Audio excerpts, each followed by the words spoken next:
तो दोस्तों अक्सर ये मन में सवाल रहता है कि आप किस देवी या देवता की पूजा करें। आपको कभी कभी ये लगता है कि मैं देवी की पूजा करूं या फिर देवता की पूजा करूं। जानकारी के अभाव में व्यक्ति हमेशा असमंजस में रहता है कि किस तरह की देवी या देवता की पूजा करनी है, और जिसके कारण उसके जीवन में कभी भी आशीर्वाद नहीं आता है, क्योंकि वो अभी तक इस बातों से अनभिज्ञ है कि उसके इष्ट देवी या देवता कौन है, जिनके पूजा से उसके जीवन से सभी कष्ट बाहर जा सकते हैं। पर वो कहीं ना कहीं कंफ्यूजन में रह के इस तरह से अपने जीवन में एक स्ट्रगल का जीवन जीता है। आज मैं आपको बताने वाला हूं कि आपको देवी की पूजा करनी है या देवता की पूजा करनी है, क्यों पूजा करनी है, क्या कारण है, और इनसे आपके जीवन में कौन से ऐसे बड़े कष्टों के निवारण हो जाते हैं। सभी जानकारियां आज मैं आपको देने वाला हूं।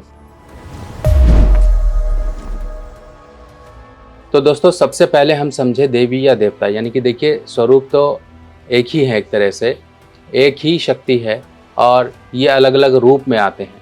अलग अलग रूप में अब कई बार आपने देखा होगा कि एक मान लीजिए कोई एक ऑफिस ही है तो उसके अलग अलग ब्रांचेस हैं, यानी कि आपको किस चैनल से अपने प्रभु तक पहुंचना है वो आपको पता होना चाहिए। अब पांचवा घर, अगर हम पांचवें घर को देखें तो ये हमारे पूर्व जन्मों का एक घर होता है और यही हमारे इष्ट देवी या देवता का होता है। अगर पांचवें घर में कोई भी ऐसे ग्रह बैठे हैं जो नर ग्रह होते हैं, जैसे कि सूर्य, मंगल, बृहस्पति, तो ऐसे केस में हम ये कह सकते हैं कि आपको इष्ट देवता की पूजा करनी है, आपके इष्ट देवता होंगे। बाकी ये कैलकुलेशन थोड़ी बड़ी हो जाती है, पर आप इतना समझ कर भी कर सकते हैं। फिर भी मैं तो आपको यही कहना चाहूँगा, देवी और देवता आप दोनों को पूजन करिए, यानी कि शिव और शक्ति। शक्ति के बिना शिव अधूरे और शिव के बिना शक्ति अधूरी। तो इसी तरीके से आपको ये समझ लेना है। पर एक बात का ध्यान रखिए कि हमेशा कभी कभी जीवन में ऐसे घटनाएं और ऐसी चीज़ें होती हैं जिसमें आपको कन्फ्यूज़न होती है कि मैं देवी देवता की सबकी पूजा कर रहा हूं, पर कहीं ना कहीं कष्ट नहीं जा रहे हैं। और आज इसी की जानकारी मैं आपको देने वाला हूं। ये मेरे हाथ में आप माँ दुर्गा की प्रतिमा देख रहे हैं, मूर्ति देख रहे हैं। ये अष्ट धातु से निर्मित मूर्ति है, और क्यों हमें माँ दुर्गा की पूजा करनी है ये मैं आपको बताने वाला हूँ। देखिए, माँ दुर्गा, और जब भी बुध की खराबी आती है तो माँ दुर्गा की पूजा की जाती है। इतना ध्यान रखिए, माँ दुर्गा की पूजा से ही बुध के असर सही किए जा सकते हैं। इस तरह से माँ दुर्गा की मूर्ति एक मूर्ति है, देखिए अष्ट धातु से निर्मित मूर्ति है, और ये छोटी सी मूर्ति है, लगभग 4 उंगली के बराबर में। देखिए बाकी ये जो आसन वगैरह है उसको हम नहीं कंसिडर करेंगे, सिर्फ प्रतिमा की, माता की जो मूर्ति है 4 उंगली के बराबर है। देखिए, इससे बड़ी मूर्तियां अपने घर में मत रखिए, वरना कहीं ना कहीं प्रॉब्लम आएगी। तो बड़ी मूर्तियां नहीं रखी जाती घर में, छोटी मूर्तियां आप घर में स्थापित कर सकते हैं। अब हम समझते हैं कि पूजा क्यों जरूरी। मान लीजिए आपके तीसरे घर में बृहस्पति बैठे हैं, कुंडली के तीसरे घर में बृहस्पति बैठे हैं, छठे घर में यानी कि 6th हाउस में बृहस्पति बैठे हैं, या फिर 7वें घर में बृहस्पति बैठे हैं, या फिर आपकी कुंडली में बुध बुरी तरह से खराब है, या फिर चंद्र शनि, चंद्र केतु या चंद्र राहु का योग है, तब इस केस में आप देख लीजिए इतनी सारी कंडीशंस आ गई जिनमें हमें देवी माता का ही पूजन आराध्य बना के रखना है उनको, कि आपके इष्ट देवी आपकी बन जाएं और आपके जीवन के सभी कष्टों को निकालने वाली सिर्फ माँ दुर्गा ही होंगी।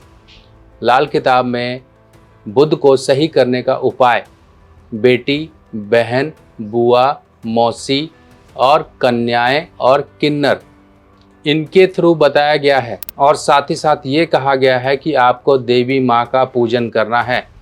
बुध जो कि आपके जीवन में इतनी बड़ी शक्ति है, अगर डिस्टर्ब हो जाए तो जीवन कहीं ना कहीं अस्त व्यस्त हो जाता है।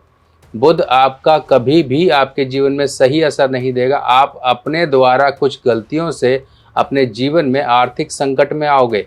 बिजनेसमैन हो तो आप डाउन जाओगे, बिजनेस नहीं चल रहा है, कहीं ना कहीं गलत लेन देन हो गया, तब आप बुध की खराबियां जीवन में अपनाओगे, और ये सब खराबियां आपके जीवन में कुल मिलाकर आपके पैसों पर ही चोट डालती हैं। जब व्यक्ति कहीं भी बुध से खराबियां पाता है तो जुबान सही नहीं चलती है, व्यक्ति एक तरह से असहाय हुआ घूमता है। और ऐसे केस में आपको देवी माँ का पूजन करना है, छोटी कन्याओं का पूजन करना है, उनका आशीर्वाद लेते रहिए। अपने घर में आप अष्ट धातु निर्मित इस तरह से देवी माता को स्थापित करिए। छोटी सी देवी माता की मूर्ति लाकर आप, अभी नवरात्रे आ रहे हैं या फिर कोई भी अच्छा दिन देखकर शुक्ल पक्ष के बुधवार के दिन आप स्थापित करिए। घर में स्थापित करने का सिंपल तरीका है, आप इनको पंचामृत से स्नान कराइए, देवी माता का पूजन पाठ आरती वगैरह करके आप इनको लाल कपड़े पर चौकी पर इनको विराजित कराइए और अपने घर से देखिए किस तरह से परेशानियां जाती हैं। हमेशा मैं आपको ये कहता हूँ कि मूर्तियाँ घर में ज़्यादा नहीं रखनी है और बृहस्पति 10 वालों को तो खास कर ये ध्यान रखना है। इसका मतलब ये नहीं कि आपको देवी देवताओं की पूजा से मैं हटा रहा हूँ, नहीं, आपको सिर्फ और सिर्फ कर्म योगी बनाया जा रहा है, यानी कि आप कर्म करो और ज़्यादा पूजा पाठ के चक्कर में पड़कर अपने कर्म को ना भूल जाओ। इसीलिए ये बृहस्पति के लिए खास कहा जाता है कि आपको ज़्यादा पूजा पाठ नहीं करनी और घर में ज़्यादा मूर्तियाँ नहीं रखनी। एक मूर्ति या फिर फोटो से आप पूजा करोगे आपको दोष नहीं लगेगा। जितने ज़्यादा मूर्तियाँ रखोगे, जितनी ज़्यादा अपने घर में देवी देवताओं की प्रतिमाएं स्थापित करोगे, उतना ज़्यादा आपको दोष लगेगा। इसीलिए ये मना किया जाता है कि इतनी ही देवी देवताओं को घर में रखो जितनों का आप मान सम्मान और पूजा कर सको। और इस तरह से आपको ये रखनी है मूर्ति, आप अपने घर पे स्थापित करिए। पर एक चीज़ का ध्यान रखिएगा, हम क्या गलती करते हैं, मार्केट जाते हैं, दिखता है कोई प्लास्टर ऑफ पेरिस की बनी हुई है, कोई प्लास्टिक की बनी हुई या कुछ भी धातु की बनी हुई है, हम खरीद के घर में ले आते हैं। ऐसा काम भूल कर भी मत करिए, वरना वो परेशानियां आपको आएंगी। देखिए ये मूर्ति कितनी सुंदर है और ये अभी खास कर आपके लिए नवरात्रि में आपको देने के लिए स्पेशल तौर पे बनवाई गई हैं। इनको अभिमंत्रित करके आपके एड्रेस पर भेजा जाएगा। जो भी मंगवाना चाहेंगे वो अपने घर में माता रानी की कृपा को स्थापित करिए।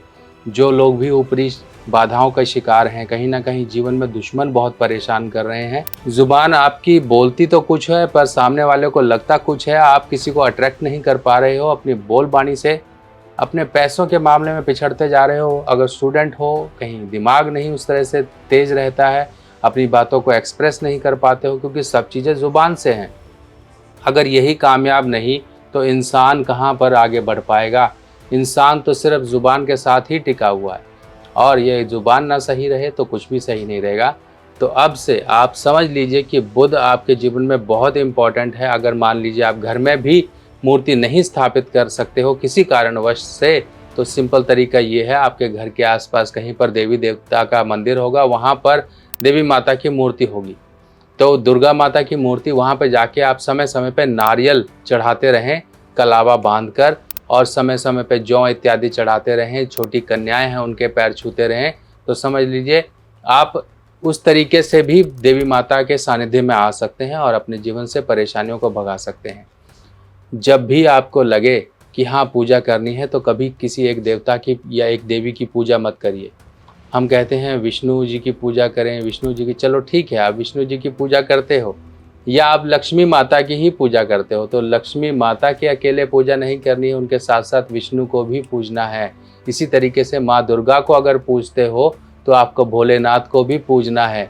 तो एक तरह से दोनों आपके जीवन में आ गए, इष्ट देवता भी हो गए, इष्ट देवी भी हो गई, और साथ ही साथ आपके जीवन में एक दैवीय कृपा भी आ गई। कभी भी किसी एक शक्ति को मत पकड़ के रखिए, उनके मत आप पीछे भागिए कि हाँ, उनके साथ साथ उनसे जुड़ी हुई शक्ति का भी आप मन में स्मरण और उनके प्रति समय समय पे जो हो सकता है वो करते रहिए, तो आपके जीवन में परेशानियां नहीं आएंगी। लाल किताब की सभी सामग्री अब आप मेरी व्हाट्सएप कैटलॉग पर आसानी से देख सकते हैं और आप अपने एड्रेस पर मंगवा भी सकते हैं। अगर आपकी कुंडली में बुध आपके सपोर्टिव हैं और आपको उस तरह के असर नहीं दे रहे हैं जिस तरह के आपको मिलने चाहिए, तो आप पन्ना रत्न जरूर धारण करिए। और पन्ना रत्न धारण करते हैं तो उसके साथ कॉम्बिनेशन बनता है। कॉम्बिनेशन किसका बनता है? या तो डायमंड का बनता है। अगर डायमंड नहीं पहन सकते हो तो सिंपल तरीका है, इस तरह से आपको जो फोटो में दिखाई दे रहा है, ये डायमंड का सब्स्टिट्यूट मोजोनाइट होता है, ये पहन के रखिए। इसमें बुध और शुक्र दोनों का ही असर आता है और ये आपके जीवन में बुध शुक्र, यानी कि अगर मान लीजिए बुध बोलबाणी है तो शुक्र एक तरह से जब दोनों मिल जाते हैं तो एक चक्की की तरह आपके जीवन में हो जाते हैं। चक्की वो होती है चलती रहे तो आपके घर का सब कुछ चलता रहता है। बुध शुक्र को चक्की कहा गया है, यानी कि रिजक आमदनी का एक सोर्स कहा गया है, और ये आपके सोर्स तभी बनेंगे जब बुध शुक्र अच्छे होंगे। तो इस तरह से आप बुध शुक्र को अच्छा कर सकते हो मोजोनाइट के थ्रू। और बाकी पूजा पाठ ये जो चीज़ें हैं बताई गई, इनको फॉलो करिए। तो दोस्तों, कैसी लगी आपको ये जानकारी ज़रूर मुझे कमेंट सेक्शन में बताइएगा। बाकी और जानकारियों के साथ मिलते हैं नई वीडियो में, तब तक के लिए अपने सुभाष भाई को आज्ञा दीजिए। नमस्कार।